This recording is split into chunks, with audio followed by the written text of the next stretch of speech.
ఈరోజు మనం mutual funds గురించి తెలుసుకోబోతున్నాం. మ్యూచువల్ ఫండ్స్లో పరిచయం అండ్ అలాగే మ్యూచువల్ ఫండ్స్ రిస్క్తో కూడుకున్నది అని చిన్న ట్యాగ్లైన్ ఒకటి చూస్తూ ఉంటాము. సో మార్కెట్ ఒడిదుడుకులకు లోన్ అయి ఉంటుంది అని.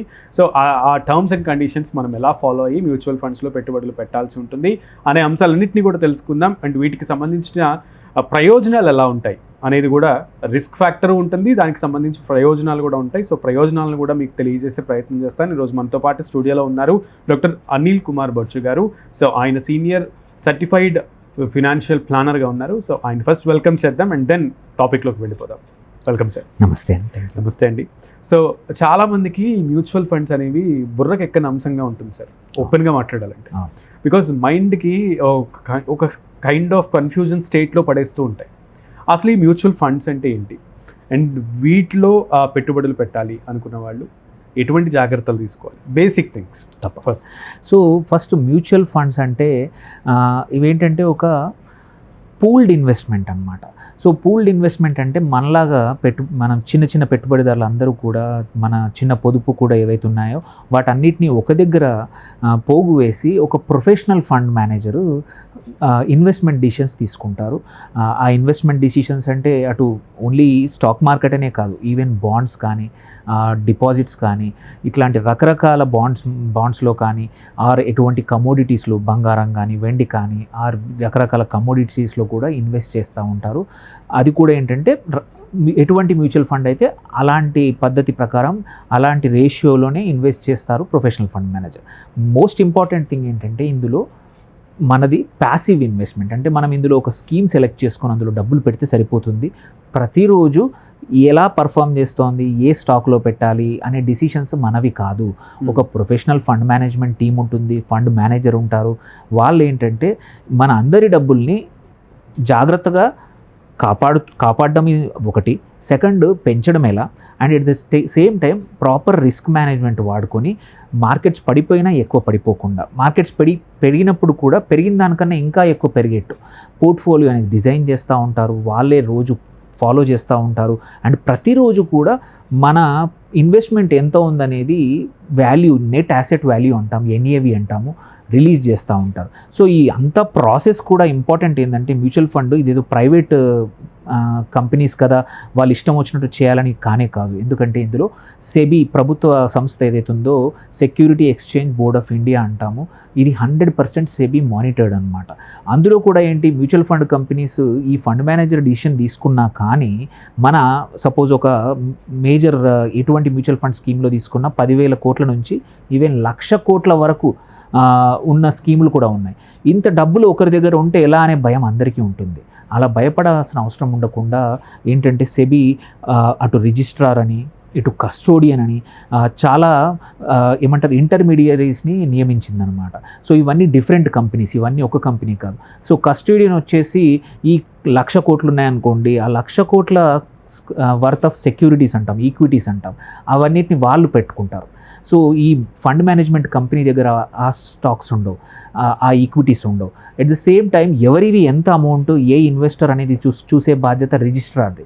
సో ఏంటంటే ఒక చెక్స్ అండ్ బ్యాలెన్సెస్ అనేది సెబీ ఈ ఇన్వెస్ట్మెంట్ ఈ మ్యూచువల్ ఫండ్ స్కీమ్స్ మీద ప్రతిరోజు ఉంటుంది. ప్రతిరోజు కూడా ఈ ముగ్గురు సాయంత్రం రిపోర్ట్ చేస్తారు.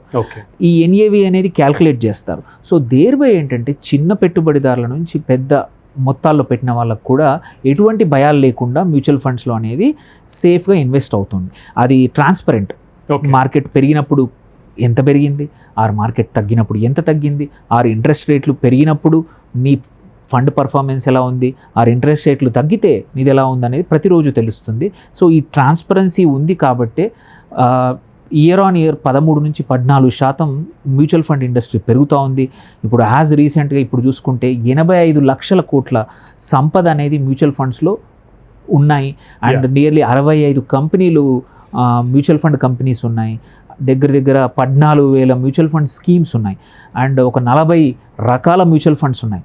సో ఇన్ని రకాలు, ఇన్ని కంపెనీలు ఉండడం వల్ల ఏంటంటే కాంపిటీషన్ ఉంది, ఇన్వెస్టర్స్కి ఆప్షన్స్ కూడా చాలా ఉన్నాయి. సార్ అయితే చాలామంది బ్యాంక్ ఫిక్స్డ్ డిపాజిట్ అనేది ఒకటి చూస్తూ ఉంటారు, అండ్ సేఫ్ హెవెన్గా, సేఫ్ ప్లేస్గా. అండ్ ఇంకొకటి సార్ స్టాక్స్ కొనడం కూడా ఒకటి ఉంటుంది.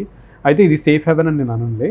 సో బ్యాంక్ ఫిక్స్డ్ డిపాజిట్స్కి అండ్ ఈ స్టాక్స్ కొనడానికి మ్యూచువల్ ఫండ్స్లో పెట్టుబడులు పెట్టడానికి ఉన్నటువంటి భిన్నత్వం ఏంటి? తప్పకుండా.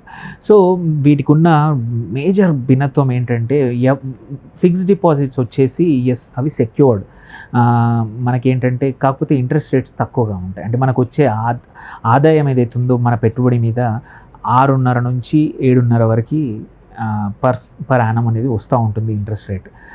సో ఇదేంటంటే కొద్దిమందికి చాలు సేఫ్టీ ఇంపార్టెంట్ ఉండేవాళ్ళు ఎఫ్డీలో పెట్టుకుంటారు. బట్ చాలామందికి ఏంటంటే సంపాదించింది ఇంకా కొంచెం ఎక్కువగా పెరగాలని ఉంటుంది. అలాంటప్పుడు నీకు 2 మార్గాలు ఉన్నాయి. ఒకటి మ్యూచువల్ ఫండ్స్, ఇంకొకటి డైరెక్ట్గా ఈక్విటీస్లో, స్టాక్స్లో. డైరెక్ట్గా ఈక్విటీలో, స్టాక్స్లో పెట్టడం అనేది యాక్టివ్ మేనేజ్మెంట్, అంటే నీ సొంత టైము, ఎనర్జీ అవసరం. వేరే మ్యూచువల్ ఫండ్ అయితే ఏంటంటే ఇక్కడ ప్యాసివ్ ఇన్వెస్ట్మెంట్. ఒక నీ ఇన్వెస్ట్మెంట్ డిసిషన్స్ అనేవి ఒక ప్రొఫెషనల్ ఫండ్ మేనేజర్ మనము అవుట్ సోర్స్ చేస్తున్నాం, మన పనిని వాళ్ళకి చేస్తున్నాము. వాళ్ళు మన అందరి డబ్బులు కూడా పూల్ చేస్తున్నారు కాబట్టి బాధ్యతగా ఇన్వెస్ట్ చేస్తారనే నమ్మకం ఉంది.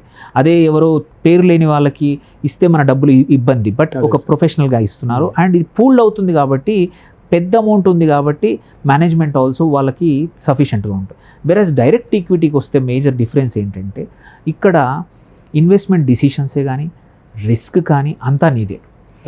సో నువ్వు నీ దగ్గర ఉన్న అమౌంట్ని బట్టి నీ పోర్ట్ఫోలియో డిజైన్ చేసుకోవడం కానీ, కొనాలనే డిసిషన్ కానీ, అమ్మాలనేది అన్నీ కూడా నీపైనే ఉంటాయి.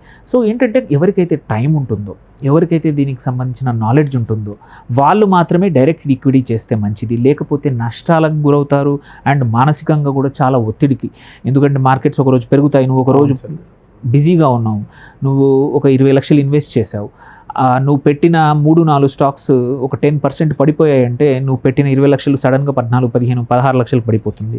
సో అలా కాకుండా ఒక మ్యూచువల్ ఫండ్ స్కీమ్లో అయితే ఒకటి వాళ్ళు 3-4 స్టాక్స్లో కాకుండా ఒక 15, 20 ఆర్ 30 స్టాక్స్ అమౌంట్ని బట్టి వాళ్ళ దగ్గర ఉన్న స్కీమ్స్, వాళ్ళ దగ్గర లెట్సే 10,000 కోట్లు ఉన్నాయంటే 35 నుంచి 40 కంపెనీస్లో పెడతారు. అవి కూడా రకరకాల సెక్టర్లో పెడతారు అండ్ డిఫరెంట్ సైజ్ కంపెనీస్లో పెడతారు. దేర్బై ఏంటంటే అన్నీ ఒకేసారి పడిపోవు, అన్ని సెక్టార్స్ నెగిటివ్లోకి వెళ్ళవు, రిటర్న్స్ కొంచెం ఆప్టిమైజ్ అయ్యి కొంచెం తక్కువ రావచ్చు, అంటే 16-15% రావచ్చు, డైరెక్ట్ ఈక్విటీలో ఎక్కువ రావచ్చు, బట్ రిస్క్ కూడా అలాగే ఉంటుంది. సో అందుకే డైరెక్ట్ ఈక్విటీ అనేది ఎవరికంటే ఒకటి అనుభవజ్ఞులైన ఇన్వెస్టర్స్కి, సమయం ఉన్న వాళ్ళకి, అండ్ కాన్స్టెంట్గా మార్కెట్స్ని ట్రాక్ చేస్తూ ఇప్పుడు వారాంతాల్లో ఇట్లా కూర్చొని నీ కంపెనీ ఇన్వెస్ట్ చేసిన కంపెనీ ఎలా ఉంది, అందుకే వాళ్ళకు అవసరం ఈ ఓన్లీ ఇండస్ట్రీ గురించి అవసరము, మార్కెట్లో ఏం జరుగుతుందో అవసరము, భౌగోళికంగా యుద్ధ పరిస్థితులు ఉన్నాయా, ఎటువంటి ప్రభుత్వ పాలసీలు ఎలా ఉన్నాయి, ఎలా ఎఫెక్ట్ అవుతున్నాయి, అన్నీ నువ్వే చూసుకోవాల్సి వస్తుంది. సో అందుకే అవన్నీ తెలియకుండా సాధారణ ఎవరైనా సరే మధ్యతరగతి వాళ్ళకి కానివ్వండి, ఆర్ బిజీగా ఉన్న ప్రొఫెషనల్సే కానివ్వండి, ఈవెన్ ఎవరైతే రిచ్ ఇన్వెస్టర్స్ ఉన్నా సరే వాళ్ళకు టైం లేదు, వాళ్ళ బిజినెస్ కానీ వాళ్ళ ప్రొఫెషన్లో టైం లేనప్పుడు మ్యూచువల్ ఫండ్స్ అనేది ఒక మంచి మార్గం. ఎందుకంటే ఒక ఎక్స్పీరియన్స్డ్ ఫండ్ మేనేజర్ మేనేజ్ చేస్తూ ఉంటాడు అండ్ ట్రాన్స్పరెంట్గా ప్రతిరోజు ఇన్ఫర్మేషన్ మనం ఒక యాప్లో చూసుకోవచ్చు, ఆర్ వెబ్సైట్లో చూసుకోవచ్చు. పీరియాడికల్గా 1 మంత్కి ఒకసారి పోర్ట్ఫోలియో వాళ్ళు పంపిస్తూ ఉంటారు. సో ఇవి 3 డిఫరెన్సెస్. సో బ్యాంక్లో ఎఫ్డీస్ మాత్రం ఏంటంటే ఎవరికైతే భయాలు ఎక్కువగా ఉన్నాయి, ఎవరైతే రిస్క్ తీసుకోలేరో, ఎవరైతే మార్కెట్ ఇట్లాంటి ఒడిదుడుకులు అనేది తట్టుకోలేని వాళ్ళు ఉంటారు. సో అలాంటి వాళ్ళకు అది చెడు ఏం కాదు. కాకపోతే ఏంటంటే అక్కడ ద్రవ్యోల్బణం బీట్ చేయడం కష్టం. ఇప్పుడు చూసుకుంటే థియరిటికల్లీ మనకు 2.5-3% అన్నాం కానీ, బట్ ప్రాక్టికల్గా చూసుకుంటే ఎందుకంటే ద్రవ్యోల్బణం ఓన్లీ కొన్ని ఆస్పెక్ట్స్నే మెజర్ చేస్తుంది.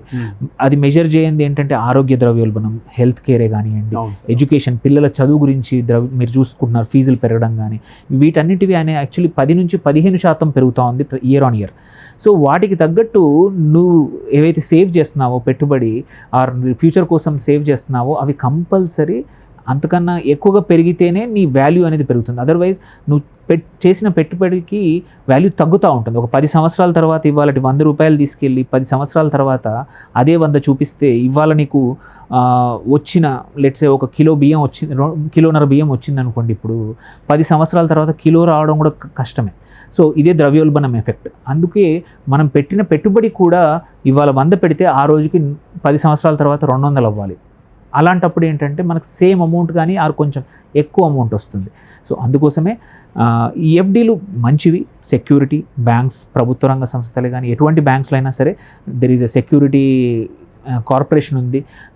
సో అది కూడా ఒక 5 లక్షల వరకు ఇండివిజువల్గా ప్రతి ఒక్క మన ఎఫ్డీస్ కూడా కాపాడుతుంది ఏమైనా జరిగితే బ్యాంక్స్కి.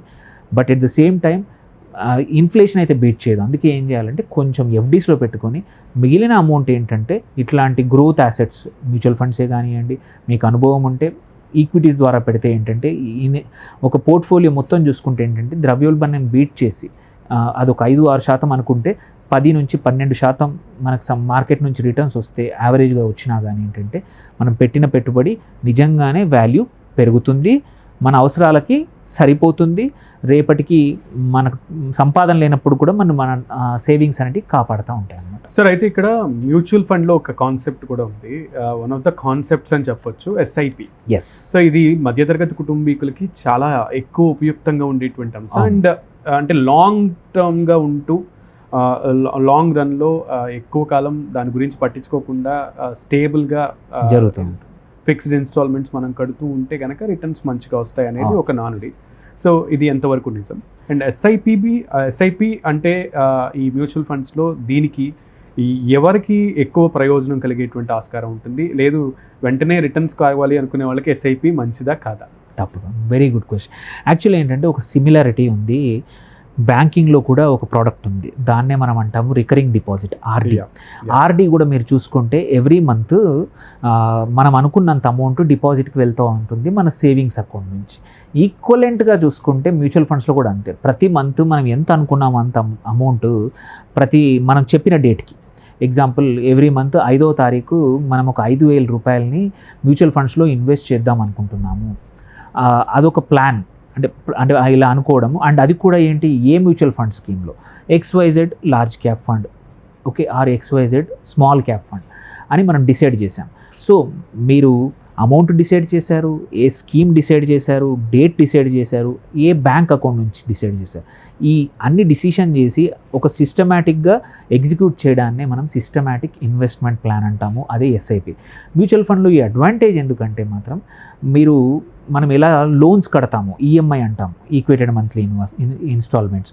ఈఎంఐ మనం చెప్పినా చెప్పకపోయినా మన లోన్కి అంత అమౌంట్ ఆ రోజు డిడక్ట్ అవుతుంది. ఈఎంఐ ఎలా వెళ్తుందో ఇన్వెస్ట్మెంట్స్ కూడా అలా వెళ్తే ఏంటంటే మనం ప్రతిరోజు చూసుకోవాల్సిన అవసరం లేదు. మన శాలరీ కానివ్వండి, బిజినెస్ కానివ్వండి, ఎటువంటి ఇన్కమ్ అయినా సరే బ్యాంక్ అకౌంట్లోంచి ఆటోమేటిక్గా ఎస్ఐపి చెప్పిన రోజు కట్ అయిపోయి అక్కడ ఇన్వెస్ట్ అవ్వడం వల్ల ఏంటంటే క్రమానుగతంగా పెట్టుబడి అనేది జరుగుతుంది. అండ్ మార్కెట్ ఎక్కువగా ఉన్నప్పుడు ఆర్ మార్కెట్ తక్కువగా ఉన్నప్పుడు కూడా యావరేజ్ తీసుకొని రూపీ కాస్ట్ యావరేజ్ అంటాం.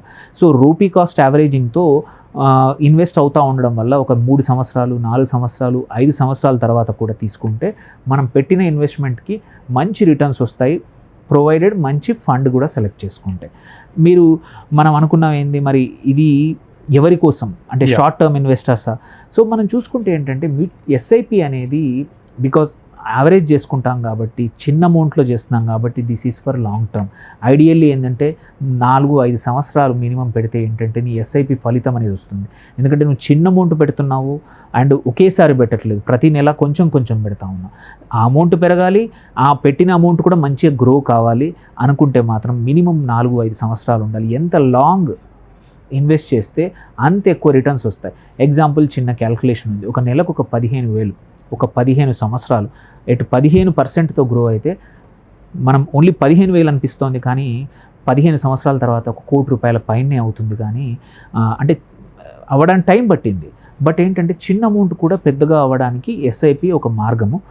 ఎవరికైతే ఫాస్ట్గా గ్రో అవ్వాలంటే మాత్రం నువ్వు కంపల్సరీ లంసమ్ పెట్టాలి. అంటే ఎక్కువ అమౌంట్ పెడితేనే ఎక్కువ గ్రో అవుతుంది. ఎందుకంటే మనం చూసుకుంటే ఎస్ఐపిలో ఎగ్జాంపుల్ ఒక 5,000 నేను అన్నట్టు సంవత్సరం తర్వాత మనం 60,000 అవుతాయి.